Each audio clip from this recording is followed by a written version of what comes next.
మనకి పాకిస్తాన్కి ఈ మధ్యకాలంలో జరిగిన యుద్ధం తర్వాత ఎక్కువగా మన భారతదేశ ప్రజల నుంచి ఎక్కువగా వినిపిస్తున్న డిమాండ్ ఏంటంటే పీఓకేని తిరిగి మనం స్వాధీనం చేసుకోవాలి. పాక్ ఆక్యుపైడ్ కాశ్మీర్ ఏదైతే ఉందో దాన్ని మన భారతదేశ ప్రభుత్వం పాకిస్తాన్ నుంచి మళ్ళీ తిరిగి స్వాధీనం చేసుకోవాలనే ఒక డిమాండ్ వినిపిస్తుంది. అయితే పీఓకేని మనం ఎలా కోల్పోయాం, దాన్ని మళ్ళీ ఎలా సాధించుకోవాలి, సాధించుకున్న తర్వాత మనకు వచ్చే ప్రయోజనాలు ఏంటి, దాని మూలాన మనం ఎదుర్కోవాల్సిన కొన్ని విషయాలు మనం ఇప్పుడు చర్చించుకుందాం.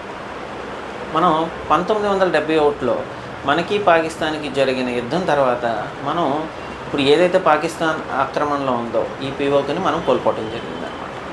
అంటే పాక్ ఆక్యుపైడ్ కాశ్మీర్ని మనం 1971 యుద్ధంలో కోల్పోవడం జరిగింది.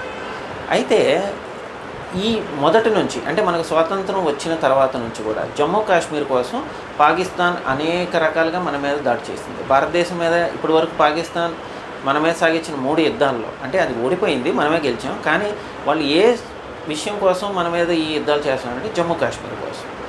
ఈ 1971 యుద్ధం తర్వాత ఏదైతే కొంత జమ్మూ కాశ్మీర్లో కొంత భాగాన్ని పాకిస్తాన్ ఆక్రమించింది.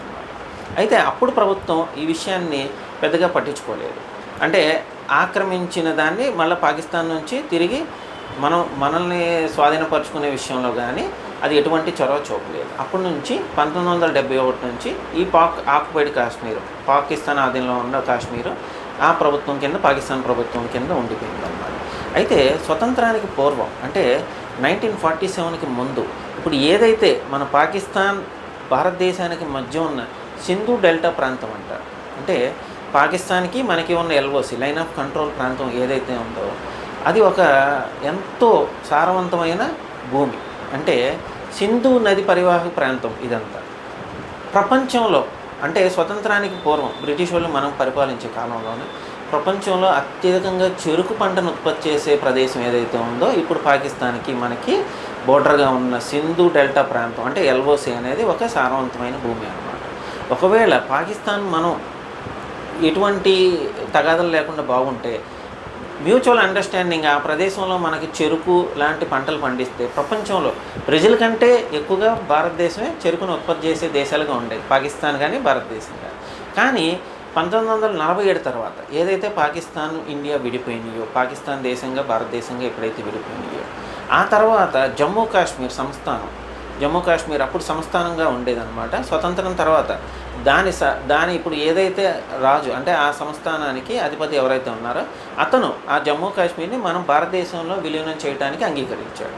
కానీ పాకిస్తాన్ ఆ జమ్మూ కాశ్మీర్లో మాకు కూడా హక్కు ఉందని వాదించడం జరిగింది. స్వతంత్రం వచ్చినమ్మటే మన మీద యుద్ధానికి కూడా రావడం జరిగింది. కానీ ఆ యుద్ధంలో అది ఓడిపోయింది. జమ్మూ కాశ్మీరు మన భారతదేశంలో అంతర్భాగం అయిందనమాట. ఇది అందరికీ తెలిసిన విషయం. కానీ అప్పటి నుంచి కూడా పాకిస్తాన్ ఈ జమ్మూ కాశ్మీర్ అనే ప్రదేశం కోసం మన మీద తీవ్రంగా ఉగ్రదాడులు చేయడం కానీ యుద్ధం చేయడం కానీ జరుగుతుంది. ఎందుకు పాకిస్తాన్ జమ్మూ కాశ్మీర్ మీద అంత ఎక్కువ దాని ఎందుకు కావాలనుకుంటుంది, ఎందుకు భారతదేశం దాని మీద ఎంత ఖర్చు చేస్తుంది దాన్ని కాపాడుకోవడం కోసం? ఎందుకంటే ప్రపంచంలో అనేక పర్యాటక ప్రాంతాలు ఏదైతే మంచి మంచి పర్యాటక ప్రాంతాలు ఉన్నాయో జమ్మూ కాశ్మీర్ కూడా అటువంటి పర్యాటక ప్రాంతం. అక్కడ సంవత్సరం బారిన కూడా చల్లగా ఉంటుంది, మంచు కొండలు ఉన్నాయి, మంచి నదులు ఉన్నాయి, సెలయేళ్ళు ఉన్నాయి.